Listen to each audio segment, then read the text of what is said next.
Después, bueno, todo lo que sean medidas, más allá del nivel de tecnificación que tengamos en nuestro sistema, todo lo que pueda ayudar, ventiladores, el sistema de poliuretano en los techos, evitar ambientes cerrados, es decir, hacer tipo ventana donde podría ir una cortina perfectamente.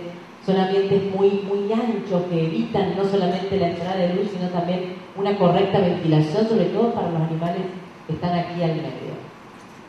En el caso del sistema de confinado, muchas veces este sistema de cortina no es suficiente. ¿Por qué? Porque la cortina en épocas de mucha temperatura, si yo encima la subo para que el sol no incida sobre las hembras y produzca un calor adentro que es insoportable para los animales. Entonces se recomienda hacer forestaciones de árboles de hoja caduca para que en el verano tener sombra natural, o si no, desde el techo hacer alguna extensión con media sombra o doble media sombra para que poder tener en épocas de alta temperatura la cortina baja, pero que el sol no incida en forma directa sobre las hembras. Fíjense desde adentro de un galpón cómo el tema de la recepción lumínica, cómo incide, cómo se percibe. Perdón, para el anestro, ¿qué puedo hacer? Recelar correctamente, por supuesto que es uno de los ítems que vamos a repasar. Evitar causas de estrés. Muchas veces se dice, no, si igual a la cerda le cortás la comida, le cortás el agua, va a entrar en el celo. Es una creencia mal formada. En realidad lo que produce la salida del celo no es el estrés, sino la liberación de endorfinas después de un estrés. Es decir, un estrés puntual y corto, al levantarlo produce una sensación de bienestar, ¿sí? Que a nivel endógeno hace que se liberen las hormonas del placer, que son las endorfinas. Esas endorfinas producen que el eje hipotalámico hipofisiario a nivel hormonal se comience y se reanude. Es decir, tener a las hembras 2-3 días sin comer no va a hacer que la cerda entre en celo. O quizás sí, pero les aseguro que el impacto reproductivo que van a tener después va a ser negativo. Y hay otra cuestión con el tema del anestro, que es que el ovario no tiene actividad. El cuerpo lúteo, que es una estructura, una entidad que está en un momento del ciclo estral de la cerda, ¿sí? Posterior a la ovulación, ¿se acuerdan que yo les decía que el ciclo estral ocurría cada 21 días? Bueno, luego de la ovulación se forma una estructura que se llama cuerpo lúteo que libera progesterona. Lo hace en el caso hipotético que la hembra quede preñada. Si queda preñada, ese cuerpo lúteo se mantiene hasta el final de la preñez. Si no queda preñada, se libera prostaglandina, se rompe el cuerpo lúteo y el ciclo se reanuda cada 21 días. A veces ese cuerpo lúteo queda, nosotros lo llamamos cuerpo lúteo persistente. ¿Cómo sé yo si esa hembra tiene un cuerpo lúteo? Y no lo voy a saber. Pero lo más fácil es hacer una inyección de prostaglandina en la hembra para lisar, para romper ese posible cuerpo lúteo. Si no tenía un cuerpo lúteo, no hay ningún efecto adverso en colocar la prostaglandina. Entonces, la verdad que no es una práctica nociva para hacerla y nos quitamos la duda. Yo recomiendo una segunda dosis 13 días después de la primera. ¿Por qué? Porque el cuerpo lúteo, los primeros 12 días, es refractario a la prostaglandina. Es decir, la prostaglandina no le va a hacer nada. Como yo no sé en qué día está ese cuerpo lúteo, una cerda en anestro se le puede perfectamente colocar la prostaglandina hoy y en 12-13 días hacerle una segunda dosis. Los puntos básicos para el recelaje: utilizar machos sanos, adultos, grandes, con líbido. Luego, hacer el recelaje luego de ser alimentada la cerda y el macho. Si las hembras están comiendo y yo empiezo a recelar, lo más probable es que ninguno le dé bolillo, que el macho se ponga a comer. Dedicar tiempo individual al contacto macho y hembra. Si las hembras están en corrales, nos vamos a tener que tomar el trabajo de ingresar el macho corral por corral a que estimule en forma individual cada hembra, no por el pasillo. Mínimo una vez por día. Lo ideal, si se puede, las condiciones lo permiten y la gente responde, serían 2 veces por día, mañana y tarde. Y también recelar las gestantes para... Lo ideal sería 2 minutos por hembra. Puedes multiplicarlo por la cantidad de hembras que haya en el corral. Pero esto es muy artesanal. Yo creo que, o sea, en esto la persona que maneja esto tiene que cerciorarse que ese macho ha estado en contacto con cada una de las hembras. Pero más que corral sería 2 minutos por hembra.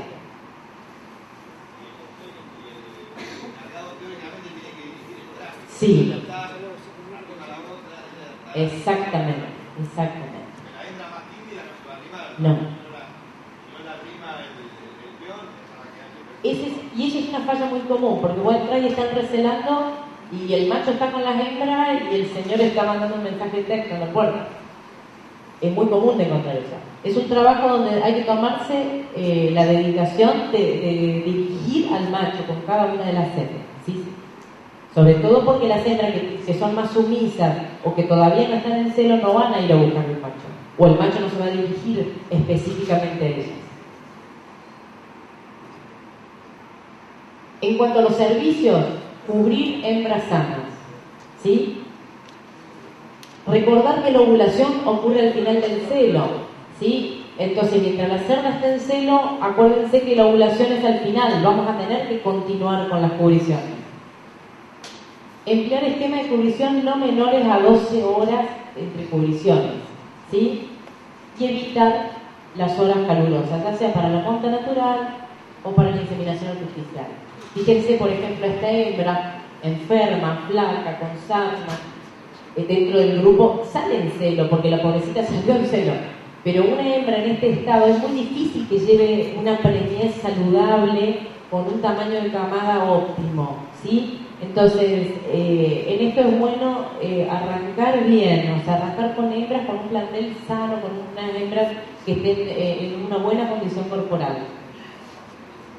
El tema de las descargas, en esta foto, hay 2 momentos en realidad donde las descargas se consideran fisiológicas. En la tercera foto, la esta del final, es una descarga postparto que yo le decía que le íbamos a considerar normal hasta los 2-3 días. Y en los 2 primeros, en la foto del primera, esa es una descarga posterior ya al tercer día. Fíjense que el contenido, no sé si se llega a ver en la última foto, es más bien transparente, líquido. En la primera ya se empieza a poner blanco, o sea, ya hay presencia de algún elemento purulento.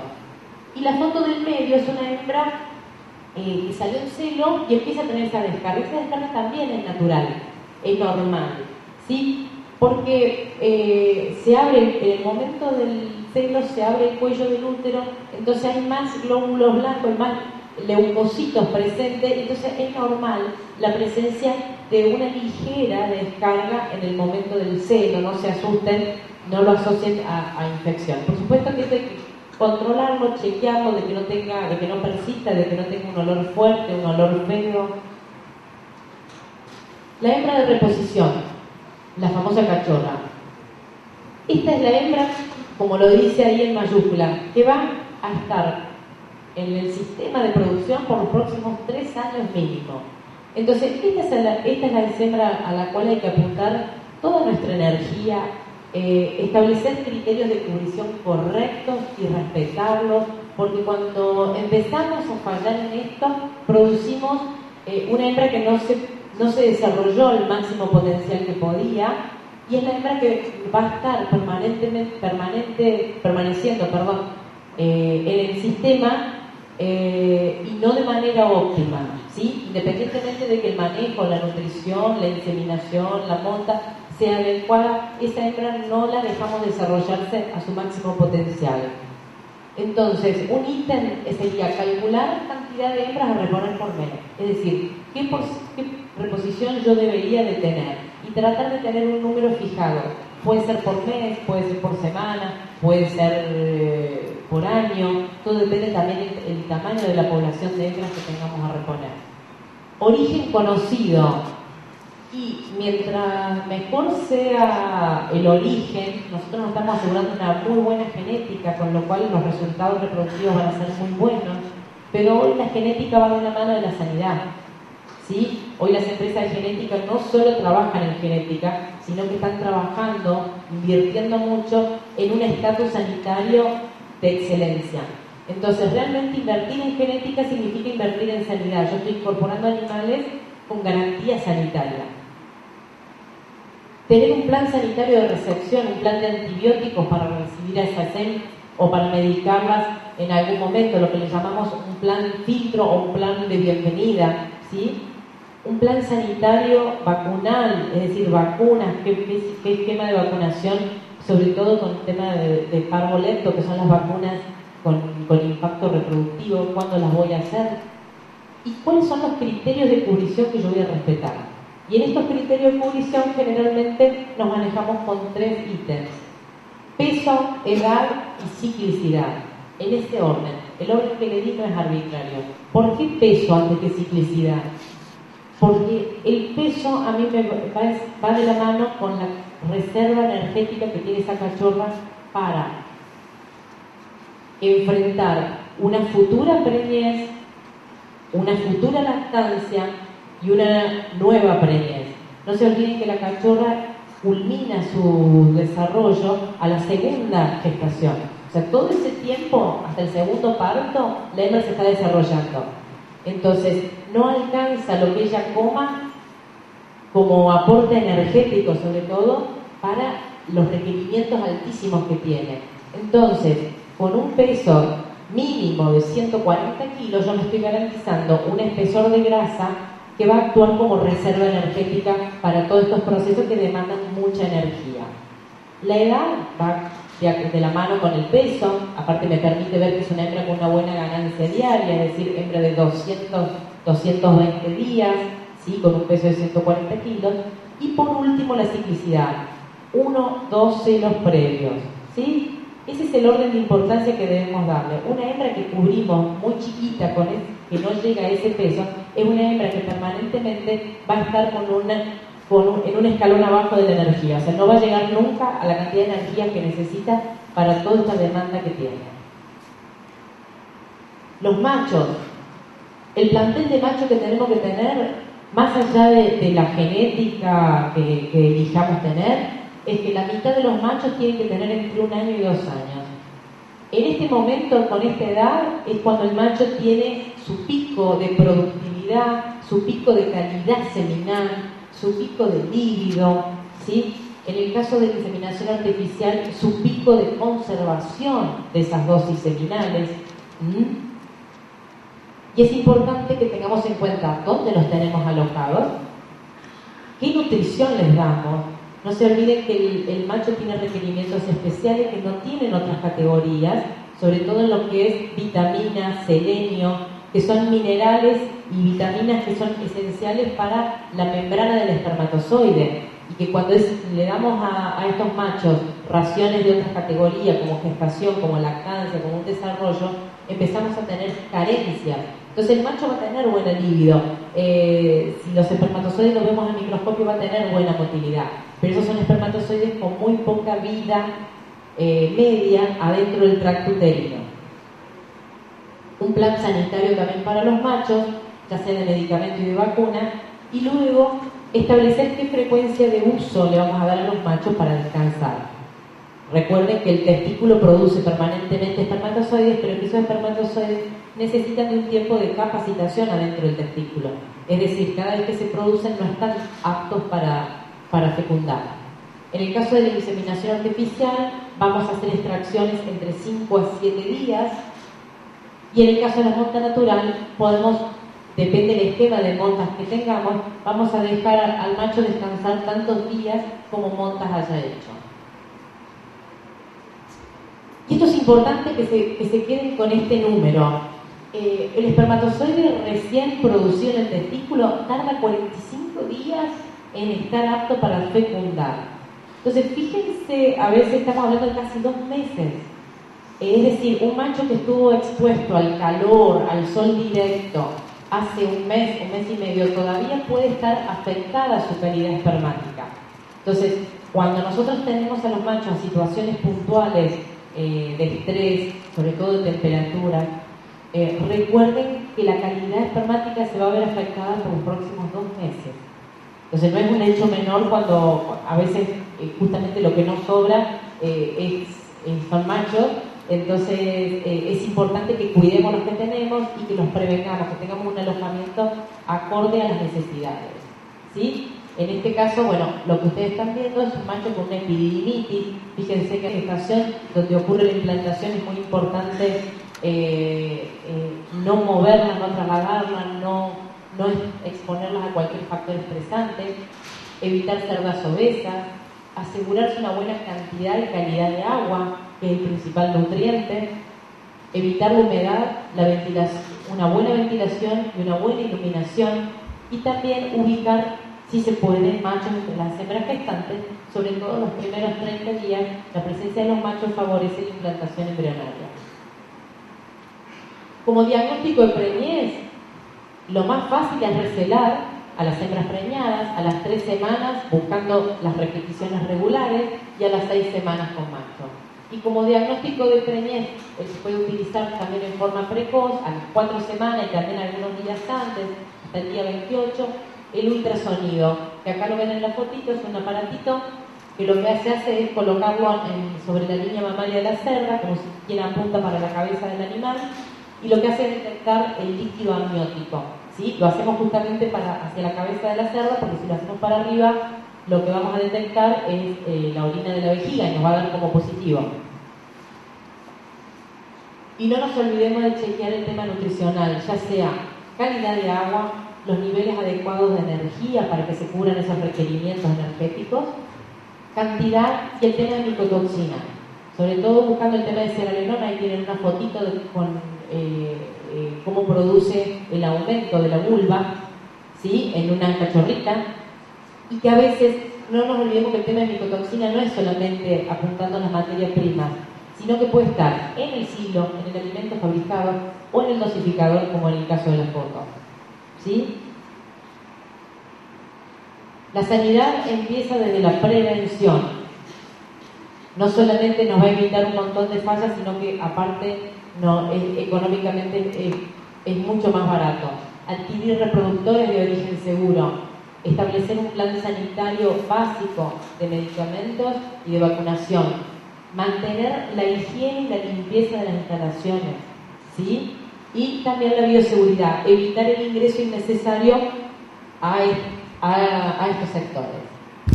Fíjense, algo bastante barato el tema, por ejemplo, de escalar las instalaciones luego de un lavado correcto, ¿sí?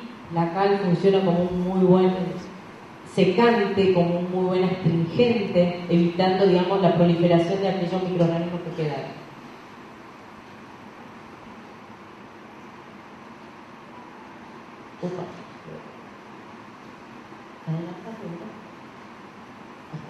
Y bueno,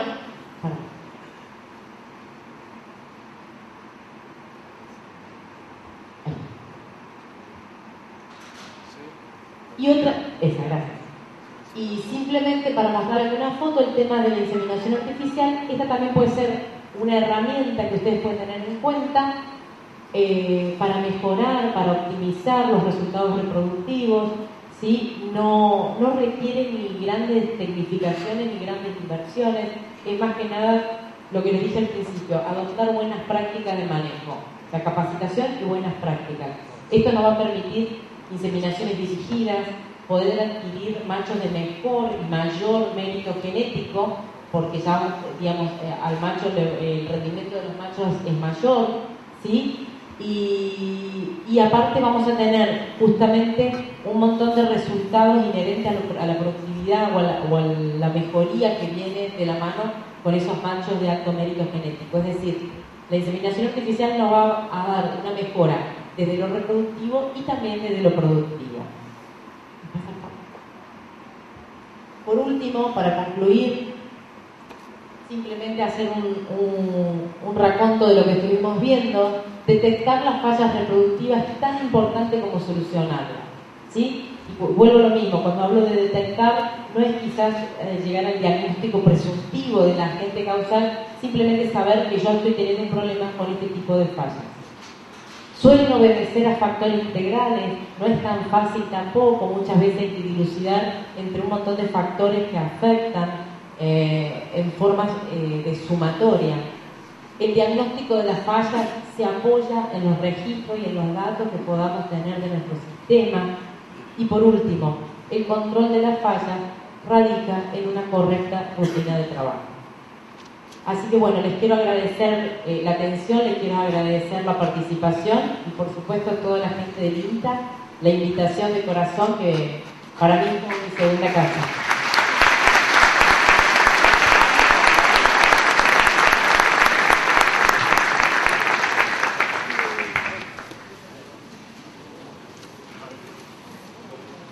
Hola, vamos a hacer un espacio para preguntas.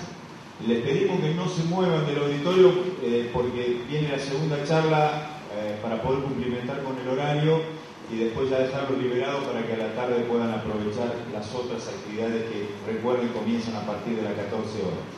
Así que si levantan la mano le entregamos el micrófono acá. Se va. Tenés que estar acá.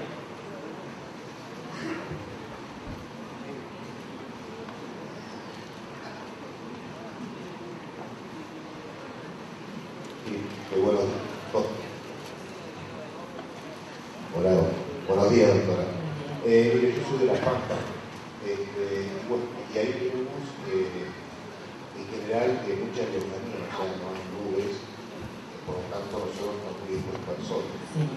Entonces, esta cuestión que usted comentó y de la producción de prostaglandina debido, ¿no es cierto?, a las quemaduras, nosotros tenemos un manejo que durante los primeros 15 días de gestación, independientemente del pelaje, del color de la piel del cerdo, en las horas de mayor incidencia de luz, de resguardarlas a las otras para evitar los abortos. Entonces, a mí lo que más me interesaba conocer o saber era si esta hormona uterina, ¿no es cierto?, se genera a partir de alguna acción de otra hormona beneficiaria que hace que aumente esta hormona uterina o una cuestión de ahí nomás. No, la prostaglandina tiene todas las células del cuerpo tienen la habilidad de producir prostaglandina, de los órganos y sobre todo del órgano más extenso que es la piel. Por eso cuando uno se golpea, lo que duele, o sea, el primer factor que se libera es la prostaglandina, que es la que produce y desencadena el resto de los factores inflamatorios locales, ¿sí? Por eso es que las prostaglandinas naturales, que ahora se están usando cada vez menos, justamente no, a diferencia del cloprostenol, que es una prostaglandina sintética, no tiene esos efectos de inflamación. Por eso antes se aplicaban en la tabla de cuello y no intravulvar, porque producía un tamaño de vulva muy grande. No, muchas gracias, no sabía eso. Otra pregunta.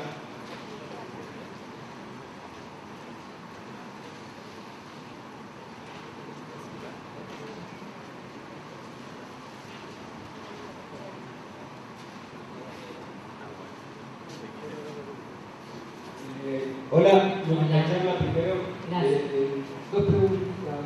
Con respecto a las micotoxinas, la más importante es la cerealenona, más o menos qué porcentaje afecta en los abortos. ¿En qué porcentaje y qué concentración? No. ¿Qué margen yo debo tener en cuenta de cuánto me puede influir las micotoxinas en la reproducción de los abortos?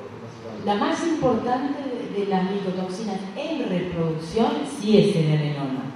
En producción porcina tenés aflatoxina, cerealenona y fumonicina. Todo depende un poco de cuál sea el hongo que está proliferando, va a ser el que te va a producir, va a producir esa toxina.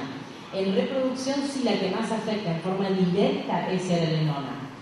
Aflatoxina te produce un cuadro de inmunodepresión, de daño hepático, que seguramente que si la concentración de afla es muy alta y te va a llevar a algún problema reproductivo. pero digamos, no es tan directa ni tan, más que directa, no son tan fáciles de diagnosticar, ¿sí? Digamos, el cerdo, a diferencia de otras especies, más bien manifiesta las intoxicaciones por micotoxina en forma crónica, no son, digamos, grandes cuadros de intoxicación. En el caso de Serralenona,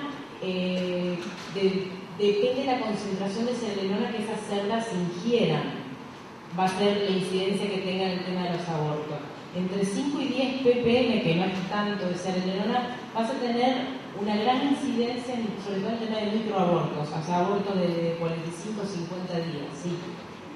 Y otra consultita, con el tema del estrés por exposición al sol, ¿se puede suplementar con progestágeno durante estos días para poder la gestación?